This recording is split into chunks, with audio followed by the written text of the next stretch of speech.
बंधु महावीर स्वामी को, लब्धिधर गौतम गणी बंधु सुधर्मा स्वामी को, पूज्य गुरुवर जैन दिवाकर चौथ मल चरणे नमो, मृदुबासी साकर कमला गुरुणी कोटिशः वंदन करूं, कोटिशः वंदन करूं। उपस्थित सज्जनों, माताएं, बहनों,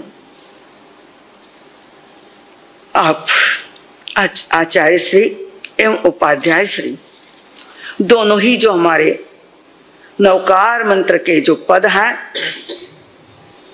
उन पदों पर जो तीसरा और चौथा पद, क्योंकि पहला और दूसरा तो हमारे सामने उपस्थित है नहीं, अरिहंत और सिद्ध तो नहीं है, लेकिन आचार्य उपाध्याय जिनके बारे में अभी आपने सुना, आचार्य एक श्री संघ के कुशल संचालक होते हैं।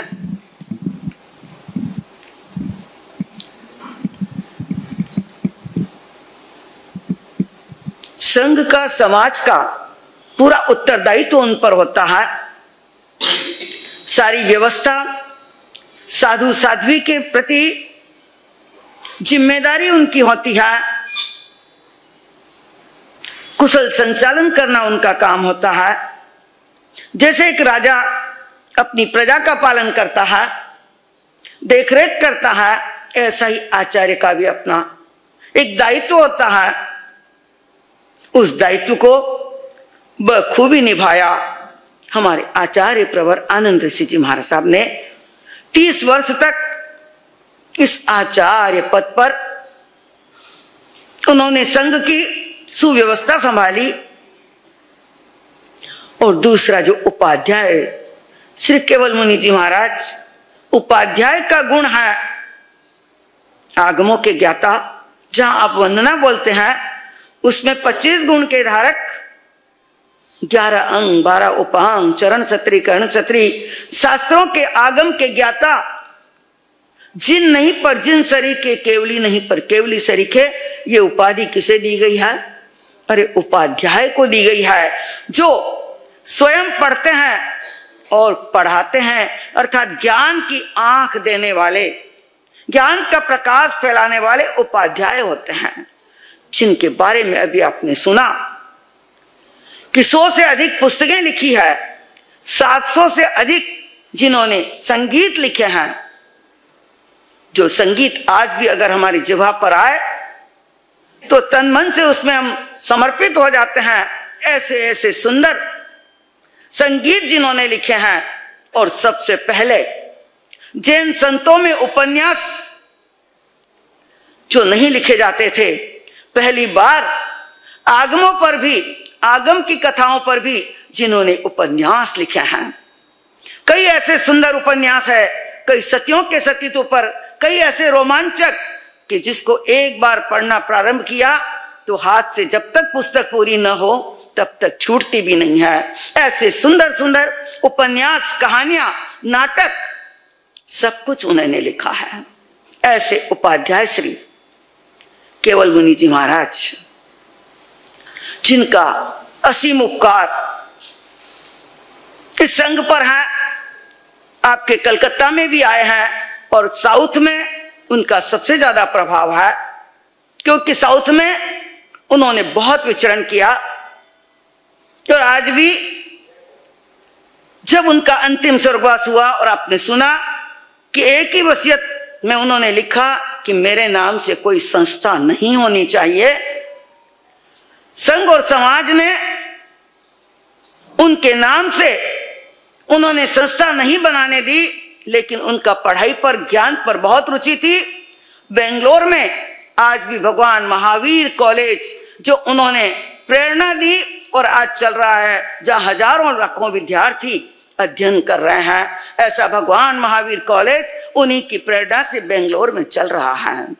यानी अपने नाम की भूख उन्होंने नहीं रखी, जो कुछ किया अपने गुरु के नाम से, भगवान महावीर के नाम से किया है। ऐसे महामहिम श्रद्धेय उपाध्याय श्री जी केवल मुनि जी महाराज एवं आचार्य श्री, जिनका आपने इतिहास भी सुना है कि श्रवण संघ के लिए क्या क्या नहीं किया। जब श्रवण संघ बना और आचार्य श्री, प्रथम आचार्य आत्माराम जी महाराज साहब जो पंजाब के थे, द्वितीय आचार्य महाराष्ट्र के आनंद ऋषि जी महाराज, सन 1964 में अजमेर में सभी ने मिलकर एक बृहद यानी बहुत बड़ा सम्मेलन उस समय हुआ और उसमें आचार्य पद दिया। और आचार्य पद जहां हजारों लाखों की संख्या, उस समय माइक की व्यवस्था नहीं चलती थी, माइक में बोलना बिल्कुल अलाउ नहीं था। ऐसे समय में संतों की आवाज पहुंचना सबके बस की बात नहीं थी। उस सम्मेलन के दिन मुझे गर्व है कि श्रद्धेय उपाध्याय श्री केवल मुनि जी महाराज एवं मेरी गुरुवर्या मालव सिंहनी कमलावती जी महाराज के ही प्रवचन हो पाए, क्योंकि उनकी आवाज इतनी बुलंद थी कि उन हजारों की संख्या में उनकी आवाज पहुंच जाती थी। और उस आचार्य पद की चादर जो केसर के स्वस्तिक बनाया जाता है, वह भी मेरी पूज्या गुरुवर्या के हाथ से बनाई हुई थी और वही आचार्य पद पर उन्हें ओढ़ाई गई। ऐसे महान संत आचार्य आनंद ऋषि जी महाराज, जिन्होंने इस संघ की डोर को संभाल कर रखा, पकड़ कर रखा, क्योंकि हर संघ में, हर समाज में ऊंची नीची स्थितियां तो आती ही है, जाती है, लेकिन उनको संभाल कर एकाकार रखना यही सबसे बड़ी बात है। तो ऐसा श्रवण संघ के वह द्वितीय आचार्य आनंद ऋषि जी महाराज, जिनका जन्मदिन वैसे तो एकम का था, पर हम क्या कर रहे हैं, छुट्टी के हिसाब से, रविवार के हिसाब से मना रहे हैं। तो हम सोचें ऐसे संत जो हमारी समाज में हुए हैं, जिनके आज भले ही वह विद्यमान नहीं है, लेकिन उनका दिया हुआ ज्ञान, उनके दिए हुए संस्कार मुझे याद आता है। जब 89 का चतुर्मास हमारा नासिक रोड था, तभी हमारा एक विचार उठा, हम तो बहुत छोटे ही थे, लेकिन एक विचार आया कि आज तक हमारे स्थानकवासी समाज में कभी पद यात्रा नहीं निकली, तो हम एक पद यात्रा निकालें, कुछ नया काम हो, क्योंकि मंदिरों में तो निकलती है लेकिन स्थानकवासी समाज में नहीं निकली है।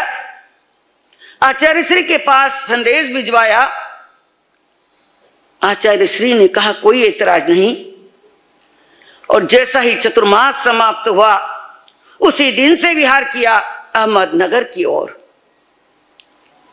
250 से ज्यादा मेंबर प्रतिदिन साथ में चलते थे, रात में भी वहीं विश्राम, वहीं सब कुछ, पैदल चलकर लगभग 250-250 किलोमीटर की वह यात्रा। उसके बीच में कुछ संतों का विरोध भी आया, क्योंकि कहीं न कहीं रूढ़िवाद अटकता है, और कहा गया कि सतियां साथ में न रहे, क्योंकि आज तक कभी पदयात्रा स्थानकवासी समाज की निकली नहीं है।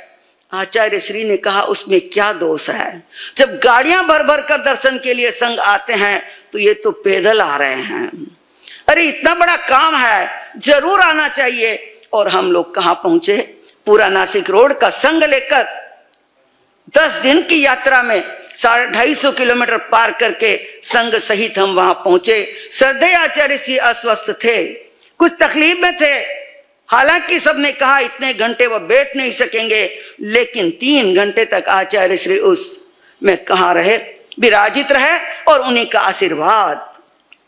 और जब फिर चतुर्मास उठने पर हम लोग बॉम्बे के लिए यात्रा कर रहे थे, कुछ दिन वहां रुके, उसके बाद तब गुरुदेव के सामने गए, गुरुदेव हमें जाना है बॉम्बे की ओर।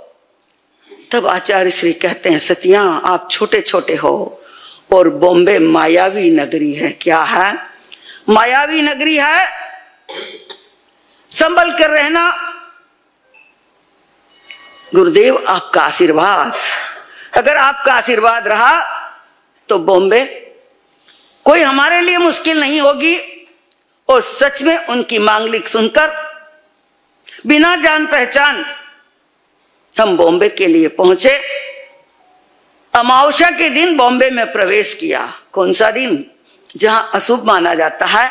लेकिन उस अमावस्या के दिन हमने बॉम्बे में प्रवेश किया और बॉम्बे में ऐसा रहा कि शायद आज भी बॉम्बे वाले कहते हैं हम आपके आप हमारे, और हम भी कहते हैं बॉम्बे हमारी है। इतना उस बॉम्बे में उन गुरुदेव के आशीर्वाद से जहां जहां आवश्यकता रही स्थानक आदि का निर्माण आदि भी करवाए, क्योंकि जगह जगह जहां मित्र मंडल में हमने चतुर्मास किए हैं और वहां पर स्थानक की योजनाएं आई है, उस स्थानक बने हैं। विचार करना, ये गुरुओं का आशीर्वाद होता है कि वहां बॉम्बे में 8-8, 10-10 साल हमने गुजारे हैं और बड़े आराम से रहे हैं। जहां का हर व्यक्ति ये चाहता है कि महासती जी हमारे हैं और हम भी चाहते हैं बॉम्बे तो हमारी अपनी है।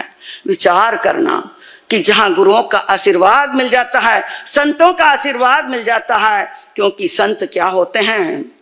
एक बार की बात है, किसी ने पूछ लिया कि कलयुग में, सतयुग में तो कल्प वृक्ष होते थे, सतयुग में कल्प वृक्ष होते थे, लेकिन कलयुग में तो कल्प वृक्ष नहीं है, क्योंकि कल्प वृक्ष के नीचे बैठकर आदमी क्या कर सकता था, सब कुछ मनोकामना पूरी कर सकता था, जो मांगता वो मिलता था। तो सतयुग में था, अब कलयुग में तो नहीं है। तभी उसने कहा सतयुग में कल्प वृक्ष होते थे जहां पर आदि व्याधि और उपाधि को मिटाते थे, लेकिन इस कलयुग में संत क्या है, अरे कल्प वृक्ष से बढ़कर हैं, जो आदि व्याधि और उपाधि को मिटाकर समाधि को देते हैं। किसको देते हैं, अरे समाधि को देते हैं।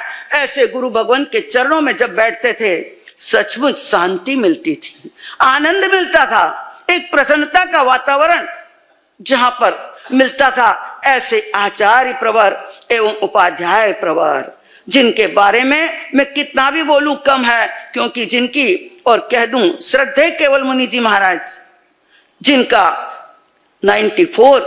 20 मई को जिनका स्वर्गवास हुआ है, उसके 3 दिन पहले उनके हाथ का पत्र लिखा हुआ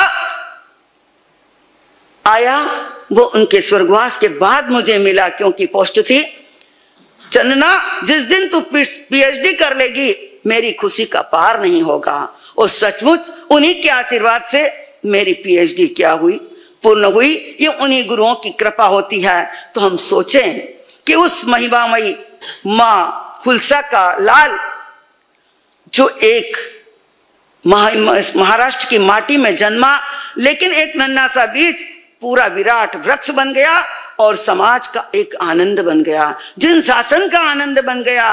और हम कह दें, एक पंक्तियों में कहेंगे, सुख में भी बोलो आनंद है, सुख में भी बोलो आनंद है, दुख में भी बोलो आनंद है, दुख में भी बोलो आनंद है।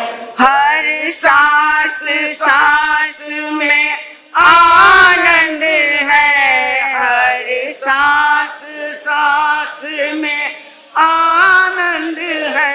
आचार्य हमारे आनंद है, आचार्य हमारे आनंद है। आनंद की अनुपम महिमा है, आनंद की अनुपम महिमा है, आनंद की अनुपम गरिमा है, आनंद की अनुपम गरिमा है। जो देवी चंद कुल नंदन है, जो देवी चंद कुल नंदन है, आचार्य हमारे आनंद है, आराध्य हमारे आनंद है। जन जन के मन में आनंद है, जन जन के मन में आनंद है। ऐसे महान गुरुओं के चरणों में आज हम क्या कर रहे हैं? श्रद्धा सुमन समर्पित। और हम देखते हैं जब कोई बालक जन्म लेता है तब भी हम फूल पुष्प देते हैं। बधाई में कोई पेड़, बड़ा काम हो, किसी का अभिनंदन हो, किसी का कोई काम हो, पुष्प गुच्छे ले जाकर समर्पित करते हैं। किसी की मृत्यु हो जाए तो उस पर भी क्या है? फूल। किसी का कोई प्रोग्राम है, हम फूल चढ़ाते हैं। तो फूल क्या है? फूल हमें एक शिक्षा देता है कि फूल खिलता है और फूल मुरझा जाता है, लेकिन अपनी सौरभ छोड़ कर जाता है। ऐसे ही ये महासंत जो जन्मे, अपना जीवन पुष्प जिन्होंने प्राप्त किया और फूल खिलकर जैसे एक समाप्त हो जाता है, मुरझा जाता है, लेकिन ये मुरझाए नहीं, खिलकर संदेश देकर गए हैं, अपनी एक सौरभ छोड़कर गए हैं जो युगों युगों तक उनकी ये सौरभ, उनका ज्ञान, उनका दर्शन, उनका चारित्र, उनका व्यक्तित्व ऐसा था, उनका कृतित्व ऐसा था कि समाज कभी भूल नहीं पाएगी। ऐसे अनंत उपकारी आचार्य प्रवर एवं उपाध्याय प्रवर के चरणों में मेरा कोटि कोटि वंदन और तत्पश्चात यही कामना है उनके चरणों में, आप जहां कहीं पे भी हो, हमें ऐसा आशीर्वाद रखना कि हम भी आपकी ही तरह इस समाज के लिए जैसा आपने किया है, अपने स्थानकवासी समाज को एक सूत्र में पिरो कर रखा, उसके लिए कटिबद्ध रहे, कट्टरता रखी कि कहीं उसमें शिथिलाचार नहीं आने दिया। काश हम भी ऐसे ही बने और आपके मार्ग का अनुसरण करें। इन्हीं शुभकामनाओं के साथ बोल भगवान महावीर। हर्ष हर्ष जयकारा गुरुदेव का, जयकारा गुरुदेव का। भाई सिद्धार्थ।